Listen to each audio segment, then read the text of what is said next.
so I ended up not even going back to the museum. I just wasn't really feeling it.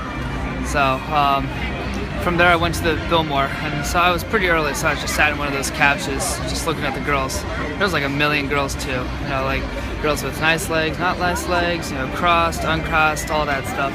But I started wondering, you know, thinking about their futures and their life, whatever. Like, they're probably gonna end up with like some boring guy that doesn't read or, you know, talks about how many miles to gallon his car gets.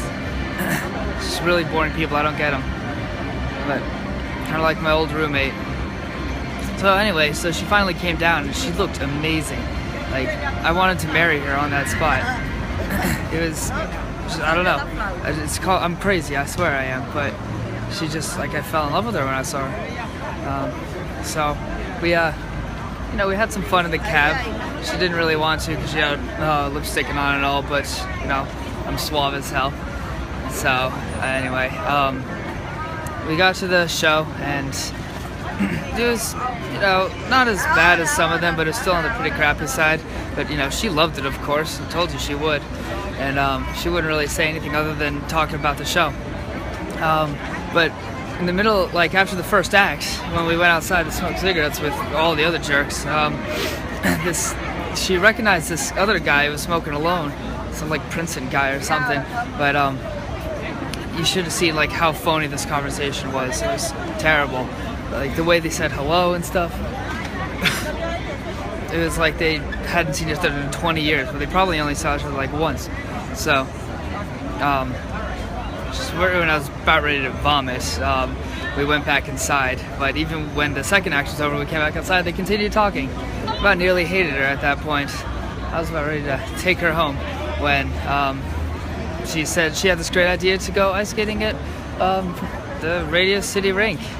So we did that. We went skating. We were both like the worst skaters of the whole rink, though. It was pretty cute, though. I bet we looked amazing. So after that, we went downstairs, got a few drinks. I got her a Coke and her myself a rum and Coke, but they didn't give it to me because they still need a CID, so I just got a Coke instead. And it was just, you know, started talking, and I brought up that, like, we should probably, like, you know, run away. I just had this great idea. Should I go in? I wanted her to come with me. Like, should we go to Vermont or Massachusetts or something? But she, like, was not down for that at all. What really got her is when I called her a royal pain in the ass, and she was livid at that point. So she was so mad. She couldn't even let me take her home. So eventually, she left, and now I'm just out here. So, kind of left on a bad note. Oh well. I feel like calling Jane again. See what happens there.